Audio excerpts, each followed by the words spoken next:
Hello everybody, good afternoon and welcome to the United Stand. I'm joined by FABRIZIO Romano for the latest Manchester United transfer news. How are you doing, FABRIZIO? My friend, all good, thank you. Thanks as always for the invitation to all Manchester United fans. I always feel like saying, this is where you get busy, but you're busy all year now. So a few years ago, it was just the summer, wasn't it? It's true. It's true. And 5 or 6 years ago, it was like this. Now it's every single month is the same. So nothing changed. Imagine that Mbappe and Haaland have already moved and nothing has changed on the market. It's still not open, the window. So crazy. Exciting. It's going to be exciting. We're going to dive straight into it. Interesting because I've not spoken to you for probably 2 or 3 weeks now. I think Beth did the last show. So a lot's been going on in relation to stories we've been discussing for the last 2 weeks. So it'll be good to compare what you're hearing as well. So if we start off with Timber, we did a video a couple of weeks ago where it was about Ten Hag really wants Timber. Timber's open to a move to Manchester United, but the difficulty will be Ajax and what they think. You've done a tweet this morning. What can you give us the latest on what's happening with Timber to Manchester United? Yes, I tweeted what I'm told, and I was told even a few days ago that Timber name has been mentioned in the meetings between Erik Ten Hag and Manchester United board. It's a name that they are now seriously considering internally at Manchester United. It's still at early stages with Ajax because I don't see Ajax accepting less than 45, 50 million euros for Timber this summer. So that's why at the moment it's complicated. Then we know we are still in May and the transfer window is still so long, so things could change. But it's not an easy negotiation, so it's still at the early stages. But for sure, he's a target for Manchester United. He's a player as high in the list because, as we know, the relationship with Ten Hag is great and would be important to have that kind of talent of player in that position with Ten Hag, who knows him very well.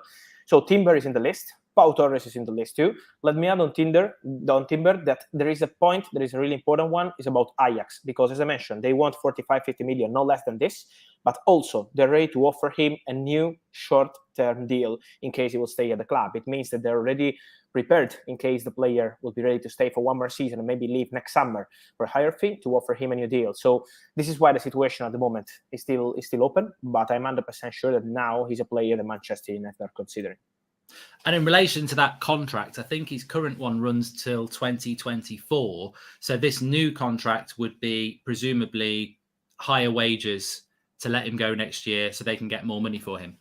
Yes, this will be the plan. Something similar happened with Bremer and Torino a few months ago in Italy. So it's something normal. Now these clubs are doing like this. They extend maybe for 1 or 2 years, and then they have the possibility to sell the player in a more relaxed way for a higher fee, as you mentioned, but with a different salary for one more season. But this only in case it stays, of course. So at the moment, let's keep Manchester United interest absolutely and enjoy Timber. And have you heard anything from Timber's side at all as to what he would like to do? Because obviously he's got 2 choices there. He can stay for a bit more money or he can leave. And we've heard Bayern Munich in the past, do you think he will? Because the player is very important if he wants to go. Ajax are the sort of club that they will sell, won't they, Ajax? That's just the way they are. Yes, let me say that from what I'm told, this guy is really respectful. He's kind of Ajax guy, and we know how they are. It's the same with Donny van de Beek and many others that we see around Europe doing great things, like Matthijs de Ligt, and he's with the same style. So I don't see him going to fight with Ajax. He respects the club, he respects the new manager, the board, and so he's not going to fight. Of course, Manchester United and these kind of clubs are a dream for him, but at the same point, he's not going to force the club. So it's up to Ajax now. It's up to Ajax and Manchester United to see if they will be able to find an agreement. But for sure, on Timber's side, that won't be a problem. Champions League football, for example, is not a problem for Timber. It's just him that wants to understand what Ajax want to do with his future. Yeah. And as we've mentioned many times before, and I'm glad you said that respect word, Manchester United, Ajax, they have a very respectful relationship anyway. So I think that be interesting to see how it develops for FABRIZIO, because it may be something that happens quickly. It may be something that takes some time. Yes, the timing, you never know in a transfer market. Sometimes things happen quickly when you don't expect. And so it could be the case for the centre-back at Manchester United, because I'm told that for Ten Hag is a really key point to decide on a centre-back as soon as possible. But also, you have to be smart in negotiations. We mentioned Timber, but it's the same with Pau Torres. Pau Torres has a release clause for 55 million euros, almost 60 million euros. But the intention is to have the possibility to negotiate with Villarreal. So to open a direct talk and have a different kind of agreement with the club in case Pau Torres will join Manchester United. So the timing of the negotiation, we don't know, but for sure, Ten Hag wants a centre-back as soon as possible because it's a key point for Manchester United. In relation to Torres, I heard that this was either or. This is not by both. This is you get Timber. If you don't get Timber, you get Torres, or you decide to go and get Torres and you don't get Timber. Is that what you're hearing as well? This is not Manchester United going to buy both centre-backs? I don't know, honestly. I don't have this information, but my opinion is the same. It's going to be complicated to spend a lot of money on two players like Timber and Torres. It makes no sense maybe this summer. This is just my opinion. Then I don't know. Maybe they will decide to do it. But at the moment, they are having contacts on both sides. For sure, Pau Torres wants to play in Premier League football. Last year, he had a big opportunity with Tottenham, but he said no because he wanted to play Champions League football with Villarreal. Was his dream and was a pretty decent campaign for him with Villarreal. But now the feeling is different. He's ready for this Premier League move. He would be ready in case Manchester United will decide to make an official proposal. At the moment, there are contacts, but still nothing at the advanced stages, So we need to wait a bit and see what happens with both Pau and Timber. But my personal opinion is complicated to see Manchester United spending maybe, 80, 90 million on two centre-backs. Okay, Timber can play also right back sometimes, but his position is centre-back. So this is why I think, as you mentioned, it's going to be difficult. Yeah, we spoke a few weeks ago, didn't we? And we were talking about the budget for Manchester United will maybe be around 120 million. And if you spend 90 on centre-backs and you want a midfielder and a centre-forward, it does become difficult. It does become difficult. We'll see what happens with the centre-back situation. I do want to talk about Darwin Nunez, but I suppose the bigger story it came from Spain a few weeks ago. I think it was Jared Romero who brought it out there about this. He was 95% sure a few weeks ago that Manchester United would sign Frenkie de Jong. What's the latest on Frenkie de Jong that you're hearing, Fabrizio? Because it seems like Barcelona will sell, but it's maybe more about Ten Hag having to persuade de Jong to come before Barcelona will push. Yes, the problem is on player side, honestly. The issue is on player side. And the answer I'm getting even today morning is the same. Nothing has changed at the moment. So it's still something slow. It's not something easy or something imminent for Frenkie to Manchester United. I'm sure that he's in Manchester United list. I'm sure that they mentioned his name in the first meeting with Erik ten Hag. So in April, with Erik ten Hag, they had already direct contact and he was mentioned. Erik would love to have him, but on player side, still nothing changed. So I'm sure that Manchester United will try. When you want a player like this, when Erik is pushing to have a player like Frenkie de Jong could change the future of the club, because he's not just a player. Let me say that Frenkie de Jong is a player who's able to change the feeling around the club, change the mentality of the team. It's something different. It's not just a signing, but it's like a statement. It's like a message to the dressing room and to the fans and many other things. So this is why Manchester United, I'm sure they will try.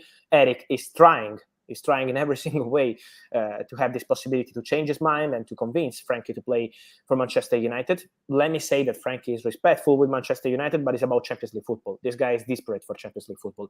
We know that last season for Barcelona was not a great one. He had to play Europa League football in the second part of the season. So he's desperate, really desperate for Champions League football. And he knows that Xavi wants to keep him, because the reality is that Xavi is convinced that Frenkie de Jong is a key player for Barcelona present and future. Xavi is a really smart guy and he knows how good is Frenkie de Jong. But because of the financial situation, as you mentioned, Barcelona would be open to discuss with clubs. They already had contacts with Manchester United, but it's up to Frenkie. But as of today, now on Monday, the situation is still slow. There's still nothing changed. So let's see what happens in the next days. And I'm sure that Manchester United will try again.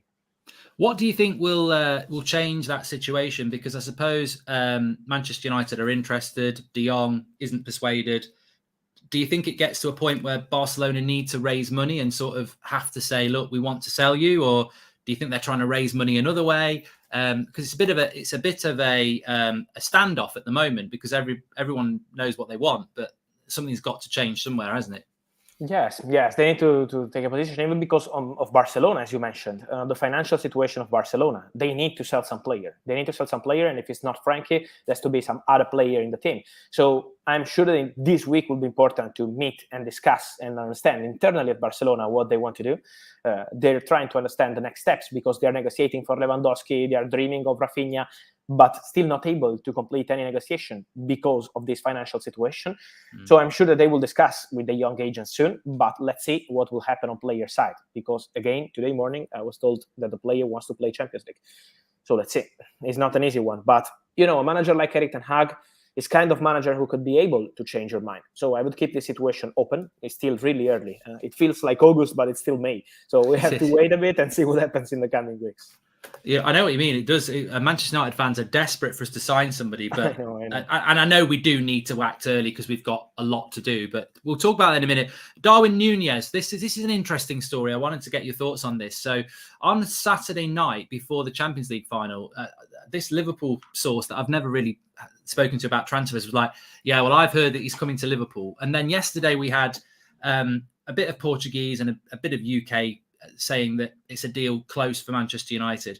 I mean, this is a striker that's going to cost a lot of money, Darwin Nunez, probably about 80 million, maybe. Has also mentioned Champions League football and will have a lot of interest. Do you think that's a deal that's going to happen quickly? Because I said this morning, I think that that's the sort of deal that you can see it taking a while because there's going to be a lot of interest in him. I think it will take a while, even because his agent, close to Jorge Mendes, you know how they work. It's normal to speak with many top clubs. And so this is part of the game when you have a top player like Darwin Nunez, who had a fantastic campaign. So it's normal to wait a bit and see what happens with many clubs. They were waiting, for example, for Haaland, for Mbappe. Now the domino of the strikers is now close to be completed. Let's see what happens with Lewandowski. But for sure, the situation seems pretty clear with Darwin. They're exploring these possibilities. I'm 100% sure that his name has been mentioned internally at Manchester United. So I would keep his name in the list for Man United. He's a player that they really like. It's a serious possibility. It depends on the price also, because a few weeks ago it was around 75 million. Now from Benfica they want a bit more. They're joking on this. It's normal. I say in a positive way. When you have a top player, it's normal, and a lot of competition between top clubs, it's normal to do this kind of transfer strategies. But at the same point, Manchester United have a serious interest with him. They already had some direct contacts with people close to Darwin Nunez, and so let's keep his name in the list. But as you mentioned, it could take a while because many clubs are in it, and so the situation is still open. But I'm sure that Manchester United are exploring this possibility with Darwin Nunez. We know United want a forward. A player that has been linked to United was Nkunku. We've also mentioned on this show Lema, who's got 1 year left on his contract. Do you think those deals are now not possible because of the Rangnick departure? Obviously, he had that connection. He was putting those names forward. Do you think it's wise now to just sort of say that was a hard deal to do with Nkunku anyway, and now Rangnick's out of the picture? It's probably not going to happen. It could be more complicated for sure. The relationship with Rangnick was excellent. So to have Rangnick into the club was a huge help for Manchester United. Let me say that for Laimer, the indication I have is still for Bayern, that Bayern are pushing to sign him more than Manchester United. So Bayern are already preparing this open proposal to Leipzig. They want it, even because Tolisso left the club on a free today was official. So they are, signing Gravenberch, and they're already preparing the future. But Laimer is a player they want. And about Nkunku, it's true that Rangnick mentioned his name with Manchester United board in some of the meetings. But from what I'm told, it's a really complicated situation for this summer because Leipzig want to keep the player. They're offering him a new deal, including a potential release clause. So they're discussing about the details with Nkunku. And so this is why there are chances for Leipzig to keep the player. They want a crazy bid to sell Nkunku this summer. So it wasn't an easy one. And without Ralf Rangnick into the club, it could be even more complicated. So I think these two names are not something imminent or close at the moment for Manchester United. Then let's keep it open because we know that in the transfer market, everything is always possible. Definitely. One name I did want to mention to you was N'Golo Kante. We had a funny story about this a couple of weeks ago in a Sunday paper, and everyone was like, that's nonsense. And then this weekend, some of the credible journalists were mentioning about it close to Manchester United. Do you think that is a genuine interest from Manchester United, that they could do a deal with Chelsea for Kante? I'm sure that it's not going to be anything easy, honestly, because from Chelsea side, one of the first things they want to do once they will be able to do it in the coming days is to discuss with N'Golo Kante. He's waiting for a new contract since last year when they won the Champions League. Immediately after, they promised him a new deal, and then he's still waiting to have this negotiation with Chelsea to decide his future. Also, Thomas Tuchel doesn't want to have the same problem they had with Rudiger and Christensen to arrive at the end of the season with the players out of contract. So for Kante, they will try to sort it out on Chelsea side. What is sure is that we saw this story reported because it's true that Erik ten Hag is a big fan of N'Golo Kante. He's convinced that, like Frankie de Jong, he's kind of player who can change the whole team.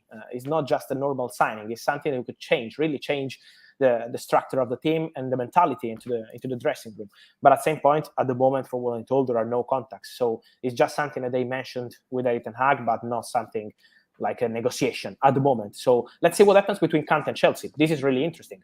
Let's see what happens with this negotiation for the contract, because I don't see Chelsea going to risk with N'Golo Kante to have him available on a free in January. And so they already had a bad experience with Christensen and Rudiger, and I don't see them going again with this. So maybe if they will break in the negotiations when N'Golo Kante, could be an opportunity. But at the moment, the priority for Chelsea is to discuss with him. One thing I did want to ask you, Fabrizio, and I'm sure a lot of our viewers will be interested. There was a tweet from Frederick Fieldvet about half an hour ago, basically saying Manchester United are looking at a lot of names, but at the moment, the concrete names, they are the players we've mentioned: De Jong, Timber, Torres, Nunez. They seem to be the 4 players that are very concrete players that United are looking at. We're not saying we're going to get them. Would you add any other names into that from what you're hearing? Maybe Ruben Neves or a fullback? Are there any other names that we maybe, because I know you said in January, keep an eye on Zakaria and Kamara, and you said that right at the start of the month. And obviously Rangnick did want them, but the club said no. Are you hearing of any other names that maybe we should be keeping an eye on at the moment? I think this tweet was perfect because these players are for sure in Manchester United list. He's a very good journalist. So this is something absolutely true. Let me say that, as you mentioned, I don't see Man United signing all of them because at the moment it's not something easy, but never say never. But at the moment it's not something considered easy. I would keep an eye for sure on a fullback in case Wan-Bissaka will leave the club, because they're exploring these possibilities, potential proposals for Wan-Bissaka, and so maybe a new right back could be a possibility. Let's see what happens even with the left backs, because let's see what Tejes with Erik ten Hag will decide. So there are many things. Let me say that I think that in this moment it's correct to say Timber, Torres, Nunez, and De Jong are players that Manchester United have in their list. They had some contacts at these days, so for sure they are players they are considering. But maybe if we see this video in 3 months, we can have many things that we were not expecting. So they are really keeping it secret as much as possible internally. This is something really important for Erik ten Hag. He knows how important it is to have secret negotiations. Of course, we know the targets, but he wants to keep some of the targets secrets because it's something really important for the nature of the club. So this is why at the moment we have to wait a bit. I saw your video this morning on your YouTube channel talking about the Rangnick situation. Just the final point. I listened to it with interest. I think some United fans think that Erik ten Hag walked into the club and said, get rid of Rangnick. But from listening to what you've said and from what I've heard, this is something that's probably started last January and has gradually just been a realization that Manchester United are not on the same page. Going back to Kamara Zakaria, he wanted a striker. And it's become more and more apparent with his interviews saying he wanted, United need 10 players. There's just been a parting of the different of opinion. But I'll let you say it in your own words, Fabrizio, and what you've understood. 100%. This is the same information I have. I don't see any personal problem between Erik ten Hag and Ralf Rangnick, but they can't work together. This is the point. Ralf Rangnick is a powerful person. He wants to decide into the club. He doesn't want to be there and not able to decide anything. So he built his incredible reputation in Germany because of his ideas and because of his decisions on players. And so, as you mentioned, in January, he wanted a striker. Julian Alvarez is a player that he wanted at Lokomotiv Moscow when he was working in Russia. He was suggesting this player in Manchester United to have a meeting with his agent, as it was a big opportunity. And Manchester United said no, they never had any meeting because they didn't want to sign any striker in January. And Manchester City signed him. And Rangnick was not so happy because he was thinking for the future of the club. But on club side, they wanted to do something different and not a player coming from Argentina in January. They were thinking was not the best plan for him. As you mentioned, Kamara, Zakaria, especially Zakaria. Zakaria is a player that Ralf Rangnick wanted in January. He was pretty sure that was a perfect signing, but on Manchester United side, they said no. Even on the scouting, I'm told they were not so convinced about him. So many points were not on the same page between Rangnick and Manchester United. And then Erik ten Hag wants to decide with his own ideas. And I think this is correct. If Rangnick and ten Hag know and see that they are not able to decide together, it's better to part ways now. It means you're smart, you understand the situation, and you don't create any problem to the club maybe in July, in August, when you can't have this kind of situations with Rangnick pushing for a player and ten Hag not so convinced. So it's important to have a direction for Manchester United. The plan has to be perfect this summer. They can't miss on players again. And so I think this is the best solution for both sides. And one quick thing before you go, Fabrizio, I saw it in the questions. Enzo Fernandez, River Plate, are United in for him, or is he off to Benfica or AC Milan? He's just scouting at the moment. They sent a scout to watch him. They are monitoring him, but at the moment there are no negotiations. We always have a lot of stories from South America, from Manchester United, because they are scouting these players. He's a very talented boy, but at the moment there is still no talks. Let's see if they will decide in the coming weeks to jump into it, but at the moment, no. Fabrizio, I know you're a very busy man. We've had a very quick 20 minutes update on everything there. Thank you very much for coming on. Thank you as always, and see you soon. Thank you. Ciao, guys. Thank you to Fabrizio there. Right, okay, we'll summarise for everybody who... was that one going to work? Yes, that's the one I want. Let's get back to the chat. So if you've tuned in a little bit late, I mean, look, I think the brilliance of that interview today with Fabrizio is that basically I wanted to just compare notes. That's what I wanted to do. I wanted to compare notes on the information that we had. And ultimately, it's quite interesting. And I'll go through everything we discussed with some added points on what Fabrizio said as well. But I think it's very interesting in relation to Timber that Fabrizio himself a couple of hours ago now was basically talking about how Manchester United Timber is basically at the advance point, but obviously it's not close because of Ajax. I mean, we did a video on this 2 weeks ago, did a video on it a week ago. So I'm pleased because the information we're getting, which I trust anyway, is good. It's coming from the Dutch side and it's coming from the club side and player side. So we're getting it from, we're having a threesome. But the information we've always had is that Ten Hag has walked into Manchester United and said, this is the centre-back that I want. Fabrizio has basically confirmed that. We've also heard that Timber is very much open to a move to Manchester United. And then the third factor is the respect for Ajax. The hard factor is to try and pinpoint when this is going to happen. Now, I believe Man United are going to do something this week. And I believe it will be Timber that is the first signing. But that doesn't mean I'm going to be right on that. But we have got Ten Hag really wanting Timber. You've got Timber very open to Manchester United. And you've got Ajax who probably don't want Timber to go this summer. Hence, they're going to put a contract offer up. I don't think Timber will sign that contract. I don't think he will sign that contract. What's the benefit of Timber signing a contract to get more wages so in a year's time he's more expensive? That, to me, is not a good move for a player. Okay, I get a bit more money, but I'm going to get that money at Man United anyway. And in a year's time, maybe people don't want to spend 60 million on me. So, interestingly, Fabrizio mentioned in the price for Timber, it's still up around 45 to 50 million euros. Now, 45 million euros, correct me if I'm wrong, is about 38 million, 37 million. So it's not far off what we're expecting to pay anyway. I always said I fancy 32 million for Timber. Alan Noonan, thank you very much for the super chat. So I always fancied about 32 million. Well, 45 million euros is about, I mean, I've not changed any pounds to euros for a long time, but I think it's about 37 million. So we're not far off. We're not far off a deal there. And if you add some add-ons in, we can probably get it for, as Ehab says, it's 38 million. So 38 million is the price that Ajax want for him.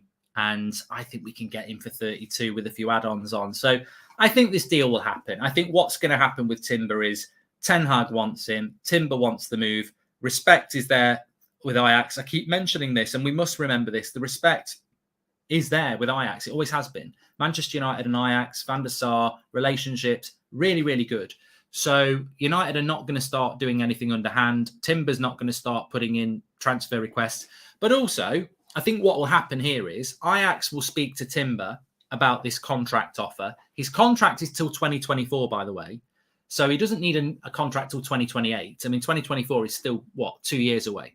So 2024 leaves them in a precarious position, though, because if they keep him till next summer, he's got 1 year left on his deal and suddenly his price plummets. So let's not forget, 2024 feels like a long way away, but actually they've got to sell him this summer unless they can get him to sign a new contract, because 2023 is next summer. And in 2023, 1 year left on his contract, he's going for a very cheap price. So Ajax's last opportunity to get a good price is this summer, unless they can get him on this contract, where basically what Ajax will want to do is they won't want to extend the contract. They'll just want to drop in a release clause and increase his wages as an incentive to stay for another year. I don't think Timber signs the contract. I think Ajax realise, okay, we've got to cash in, and I think a deal gets done. So, look, I'm going to stay 80% sure. Charlie says, let's do a swap deal with Maguire. They can't afford his wages. I'm going to stay 80% on Timber, but to be honest, if you're pushing 90%, I wouldn't advise against it, to be honest with you. So I think everything is progressing as we've discussed with Timber. It's good that the information that we've had over the last 2 weeks, if you check previous videos, has been absolutely A-star. And it's nice to get that verification, because I can tell you the information I've had hasn't come from Fabrizio. So it's nice to compare notes on that. United aboard are their own worst enemies. I find their work so amateur and frustrating. They seem to be out of their depths as we are only passing. Okay. So the next player I want to talk about was De Jong. I'm just summarizing what we spoke about really and adding in a little bit about what we've been told. So with De Jong, Fabrizio said this morning he was told again that the situation is that Frankie De Jong wants to play Champions League football. Obviously, we can't give him that. I think the interesting thing with De Jong is, and that's why I said it to Fabrizio, is at what point does this become resolved? You know, at what point? Because we've got a standoff. We've got United who want De Jong. We've got De Jong who doesn't want to leave. And then we've got Barcelona who are like, well, we like De Jong. You know, they're not... For me, Barcelona have got to make the move here. United want him. De Jong doesn't want to go. Barcelona have got to say, right, we're keeping him or we're selling you because we need to raise the money. And that needs to happen soon. So let's see what happens in the next few days, because I think Barcelona need to make the move on that one. We've made our position very clear. Again, there is respect from De Jong to Ten Hag and Manchester United. I don't think he's saying, I think you're a crap club, I don't want to come. I think he's just saying, I'm happier playing in the Champions League for Barcelona. But obviously that could change if Barcelona say we need to sell you. So yeah, definitely with that, I think we need to wait and see. Torres is on the list. But, you know, I've always been told that Torres is a backup to Timber. The price difference isn't huge. I think you could get Torres for about 50 million euros, which is only going to be about 5 or 10 million euros more than Timber.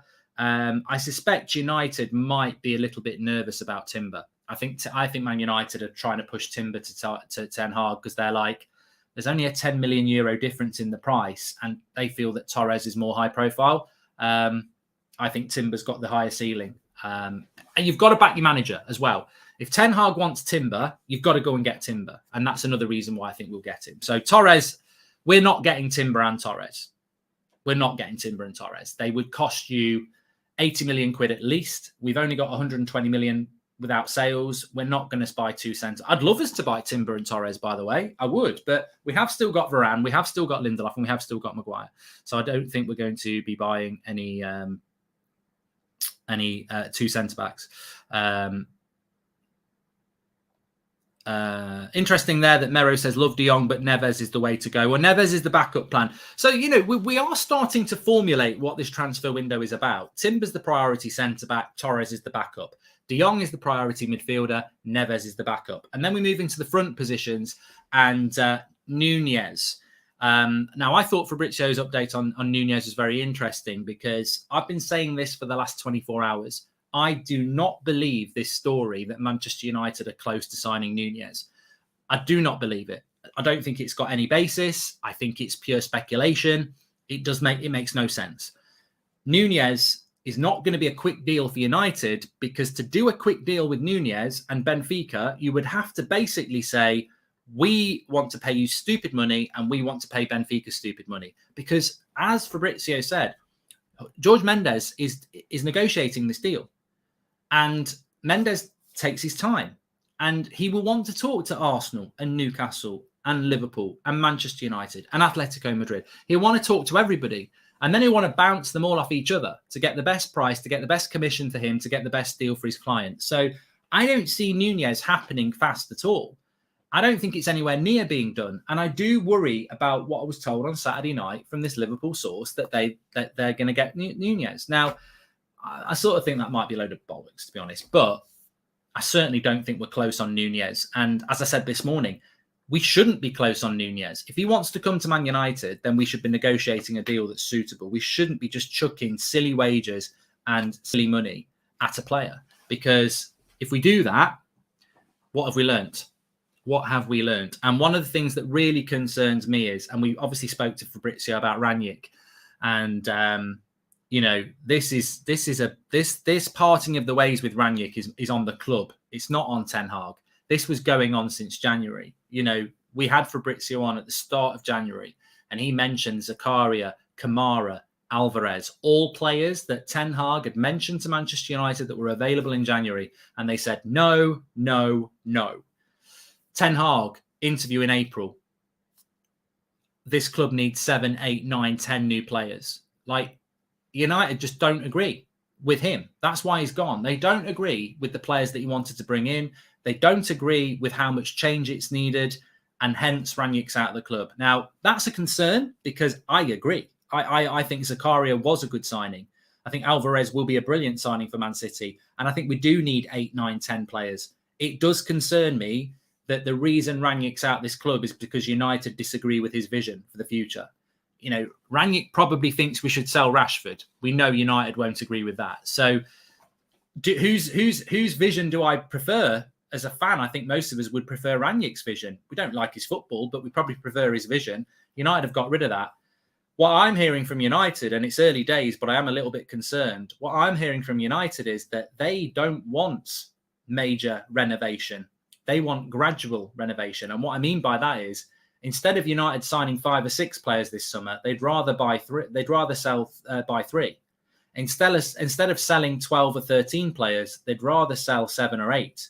They don't want to do massive change. Now, you might not understand that. As soon as I hear that, I'm like, this is economical. This is the Glazers again.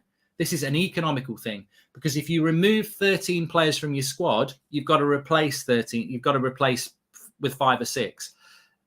And also, I don't think they're capable of doing it. I don't think United are capable of selling that many players and buying that many players. We've got rid of Matt Judge and he wasn't very good, but who's replaced him as the negotiator? In some ways, we may be weaker this summer. We're all anticipating us being better, but we might actually be weaker. Removing Matt Judge and Ed Woodward's a good thing, but who've they been replaced by? So I'm detecting that what Rangnick wanted to do this summer for Manchester United was not what Manchester United wanted to do. He wanted to make big changes because he could see the rot in the club. I think United have spoken to Ten Hag and said, we'll get you a couple of big signings, but we don't really want major renovation.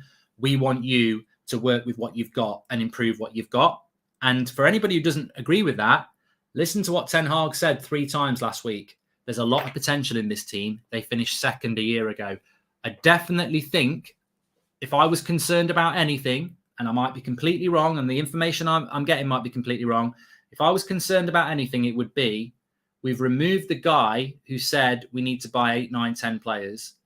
And we are going with a mantra of let's improve what we've got with a really good tactical coach. And it's a big risk. I think this transfer window could be heading towards that. I worry that Manchester United, their big signing is Ten Hag. That's it. They're going to pin it all on a tactical coach. But I'll go back to what I've said many times, and many of you have said. If Pep Guardiola came into this club, he's one of the best coaches there's ever been. He would not be able to get a tune out of that team. You can't just bring a good coach in and expect them to polish a turd. You need to build a team. Pep came into Man City and bought 3 or 4 goalkeepers, 3 or 4 right backs. You know, how many teams has Pep built to get the team he's got now? Sorry. You can't just bring a manager in and say, we're not going to buy that many players. We don't like Rangnick's idea. We'll buy you 3 or 4 players max. We'll sell a few, but ultimately you've got to work with what you've got. I think that's a very, very difficult job. I think Rangnick had it right. You need to sell, you need to buy 7, 8, 9, 10 players as quick as you can. Obviously not in one summer. And you need to sell about 15 players. And that needs to happen ASAP. I think United are going, we're owned by the Glazers. We're going to do this the cheap way. Let's see if we can work with the shit that we've got. And let's not sell much of the shit. So let's see what happens. I am starting to get a little bit... Up until yesterday morning, I was actually really positive about our transfer activity. And I'm still very positive about Erik Ten Hag, but I'm talking about the board. I'm talking about recruitment. That's not Erik Ten Hag. He can say, I want that player. It doesn't mean he's going to get it. I am worried. It is... With the removal of Rangnick, I'm not bothered about Rangnick going. It's just what he'd said. And the club clearly don't agree with it. Makes me think that we're actually going to see a very...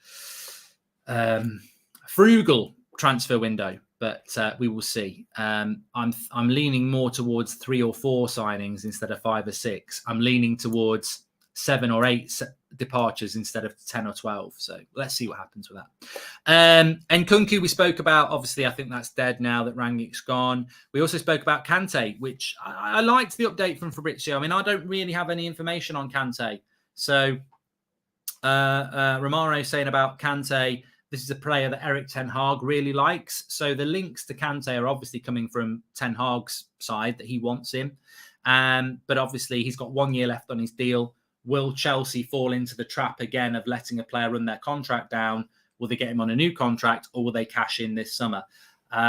Chelsea have obviously got new ownership themselves, and I think they're going to be very active in the transfer window. Declan Rice could go to Chelsea. So yeah, look, I don't think we'll get Kante, but you know, there's obviously interest there, and it's obviously coming from Erik Ten Hag's side. That's why we've been linked to him. Even Ronaldo said he knows what needs to change in the team a few months ago. We need the Glazers out, says Danny. And yeah, the other thing as well, to be fair, it came from a tweet from Frederick Fieldvet about United's concrete targets. Romano agreed with it as well. So basically, if you're looking at transfer deals at the moment, United are being linked to a lot of players, but the concrete 4 are Timber, Torres, De Jong, and Neves. Doesn't mean we're going to get all 4. We won't get all 4, but they're the only 4 players at the moment that you can sort of put your hat on and say we are in for them, or they are under serious consideration. As I said, Timber's definitely the priority. I can see a world where we get Timber and De Jong. I can't see. I don't think we'll get Nunez. I mean, I'll stand corrected if we do, but I don't think we get Neves. I think Neves is too. I've always felt with Neves, it's more fan theory and media theory than actual concrete interest. I think United do like him. I don't know whether it's a race we can win, and I don't know whether it's a race we should win. Because to win it, I think you're going to have to pay a lot of money, and that money could be, a lot. New deputy football director. Vincent, they should be in place already. I read about this today, that United are eager to bring in a new deputy director of football to work alongside Murta. If he started tomorrow, it's too late. I mean, this is typical United. We've been hearing about a new deputy director of football for 5 months. He needed to be in 5 months ago. Like, this is our biggest summer transfer window, and the deputy director of football role that they want has not been filled. Even if he came in now, it's too late.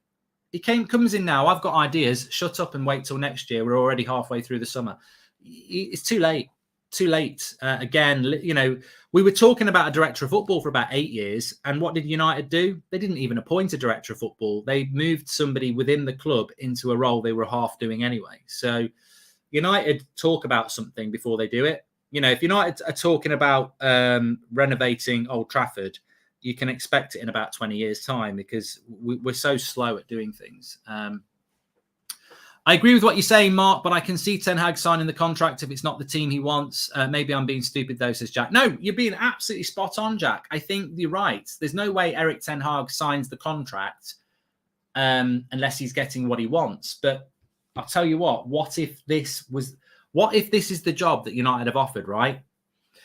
We think you're a great coach. We think this team is underperforming. We think that this team should be fighting for the title. A year ago, we finished 2nd. Now we finished 6th.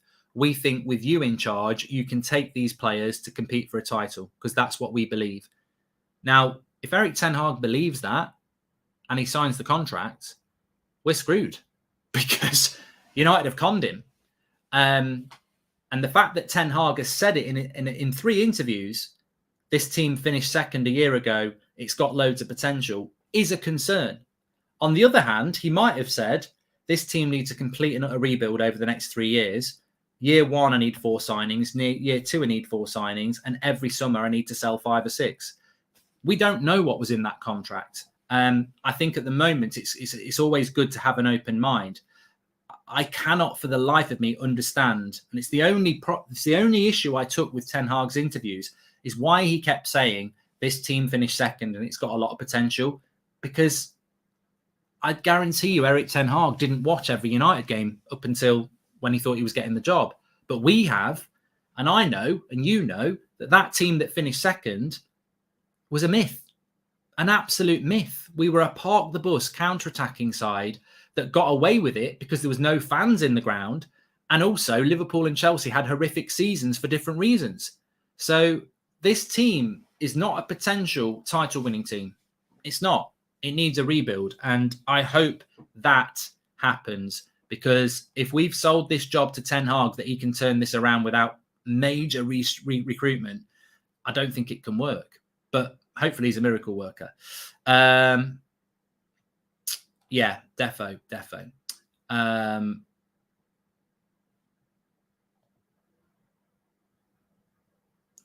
He's not necessarily going to be slating the whole team in public. It wouldn't build a great reputation, says Inspector. Yeah, and you're right. You know, it's all twists and turns and opinions, but I think there's two scenarios there, isn't there?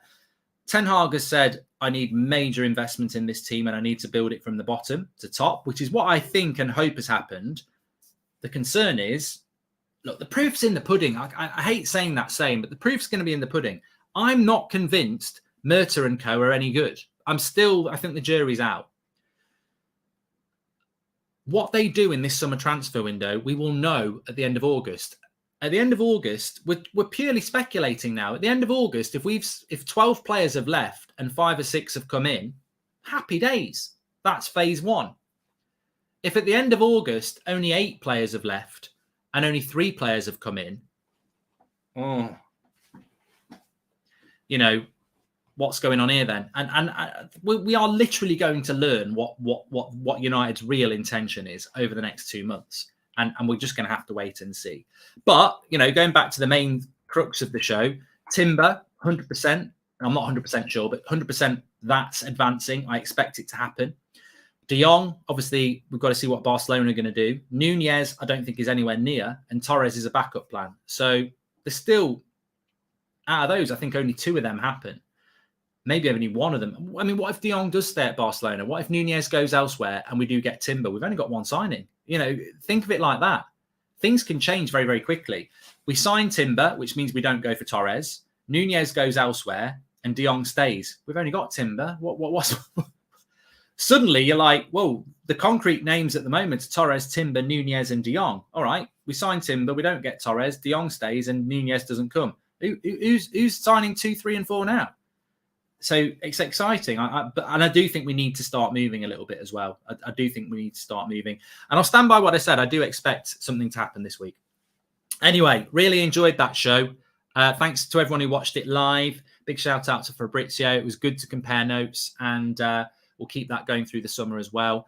But we are back at 8 o'clock tonight, unless anything happens. So make sure you tune in at 8 o'clock. Lots and lots to discuss. Really enjoying the shows at the moment. Really enjoying the back and forth as well from the community. And let's see what happens. If you want a little bit of escapism, I'm playing a bit of Champions League football this afternoon with my Man United career mode on Twitch. I'll tweet it out at 3:10. Take care, everyone. And I purposely didn't ask about any exits from the club, by the way. I didn't ask on purpose because I'm not really interested. Recruitment's what's important at the moment.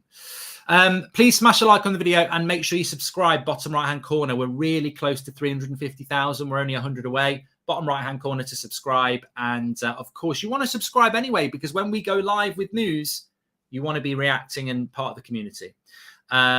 Big shout out to Josh and D. Hi Mark, just saw a tweet from Hayden. Nunez has agreed to sign. He wants us to negotiate with the club. Yeah, I don't believe that. Don't believe it at all. I think it's a load of crap on Nunez. So let's see what happens with Nunez. Thank you for watching. I'll speak to you all in a bit.